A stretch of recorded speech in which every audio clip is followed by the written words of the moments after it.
and welcome to Two Moms and a Camera. Cheers. Cheers. So drinking our wine. Yep, it is fall here in Canada. Is it fall yet? It is almost. You didn't take a sip of Sorry. You can't. Cheers and look Cheers. deeply into my eyes. Look deeply into my eyes. And then we take a sip. Yeah. So, let's do the cheers properly. Or else why bother? You guys seem to enjoy story time, and I have the ultimate story. She really does. This is crazy. I cannot even believe this has happened. I think we need to do a series. This will be part 1. We'll do them, we'll carry on. But family vacations gone wrong or something. We got to come up with a name. This is a family vacation gone wrong. Actually, we have a couple. So yeah. I think that's what I'm saying. Topic. It could be a part 1 of So, how long ago was it? Probably about 5 years ago. My family and I don't want to incriminate myself. Like, this is serious, people. So, I'm not going to say too much about where we went. We went to a resort in Quebec, north of Montreal. And we were there for about 5 days, staying with my 3 kids, my husband, and I. And I'm a believer in excursions. I believe that you pay people to take you places. Yes. You get a lot out of things. You learn a lot. You see how things. They live. Right. Yeah. So we're at this resort and we went to the activity center to figure out what activities we wanted to do. And everything was really expensive and kind of lame and not really family bonding until we found this one activity called family fishing trip on a lake. Now see, right there. Okay, but hold on. Hold on. It described it as a pontoon boat on a private lake with a water slide and a barbecue and all this beautiful stuff. That's how, and the price was really good. So you had this on Golden Pond moment where you thought you were I was going to be sun tanning on a pontoon boat while my husband and 3 kids fished. Right? See, now that would have been okay with me. Yeah. So we paid our money, we signed up, and we get the instructions. We have to drive north of the resort, about 15 minutes north, and park in this parking lot, which is kind of hard to find, and our guide will meet us there. We find this parking lot, we pull in, nobody's there, and when I'm telling you, it is in the bush. So we pull off the highway and we go through this little driveway and we are surrounded by trees, tall trees, and bugs. So nobody else is there. Nobody's there. No other cars are there. Bugs are hitting the windshield like huge bugs. And I'm freaking out already. And I said, okay, this is kind of eerie. Like the sunlight wasn't even coming through the trees. It was that enclosed. So we call the guide and he said, I'll be right there. This big black SUV pulls up and this guy comes out and says, okay, get in my car, I'm going to drive you into the lake. He was our guide. And I'm like, well, can't we drive our own car? He said, no, it's too difficult. So we're like, okay. We all get in his car, which is filthy. Nice.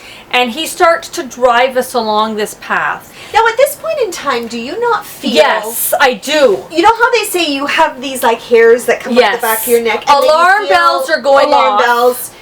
And that's what you should be. I know. Right there. But Nikki, how do you get out of it? I'm now in this guy's car. With my 3 little kids and my husband. So we're driving, and I'm realizing as we're driving that we're going far into the woods. And that there's like drop-offs, like ravines. And I'm thinking, I can't walk out of this. I can't walk out. I'm not even exaggerating. You know how they say that, what is the word? The secondary place, like the place where you're murdered? Exactly.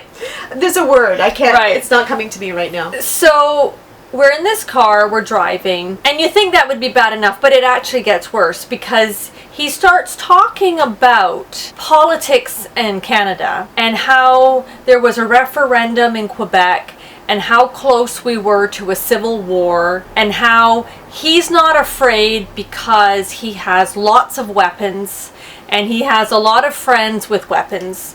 And so... And let's be clear, that's illegal in Canada. Right. You are not allowed to have weapons. You're allowed to have some, I suppose, like shotgun. I don't even know. Yeah, but you have to have a special license for it, and they're not. It's not like the States where everybody can be armed. Right.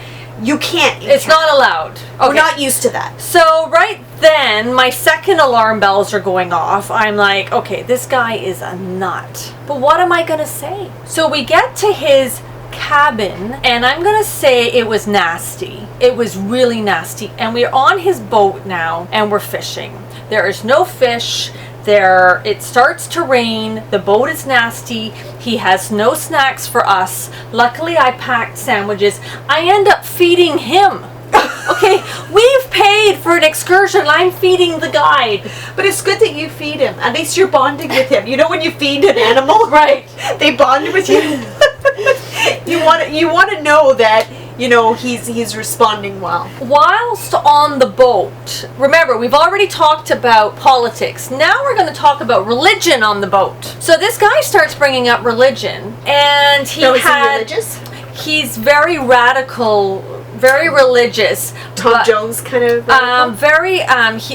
He's Christian, but he mentions some strange Bible he uses that's not something I recognize, and he has a real hate for all other religions. Ooh. No tolerance for anybody. And my son who just finished grade 11, pipes up and says to him, actually, I disagree with your viewpoint, because I just finished grade 11 world religions and you're wrong. And I'm sitting there going, like, I'm trying to catch the guide's back's to me, and I'm waving at Luke going like this. Don't. Meaning, just agree with anything he says, because I'm on this boat and I realize we could be killed and drowned and nobody knows where we are. No. We have no cell phone reception. I don't even know the name of this lake. It would be days before my family realized we were missing, and then they would contact the resort. Like, anything could happen. So this happens. Talk about religion. I'm dying. Finally, it's raining harder, and he says, do you guys want to go in? I said, yeah, I think we've had enough. This has been really fun, but I think we're ready to go back. So he pulls the boat in, and he says to me, because the weather was so bad, you didn't catch any fish. Do you want to come back tomorrow? It will be free on the house. And I said, actually, no, we're leaving tomorrow. He said, that's what they all say. And I'm like, please, God, just get us out of here. So the boat pulls up to the dock, and I'm ready to get in his car. He said, actually, I need to put the boat away and then I need to change. Come in the cabin. And I'm like, okay. So we're all standing in this cabin, which was nasty. Like, I'm talking like a serial killer. You didn't want to, yes, you didn't want to sit down. You didn't want to drink. He offered us a drink. I said no. We didn't want anything, didn't want to touch anything.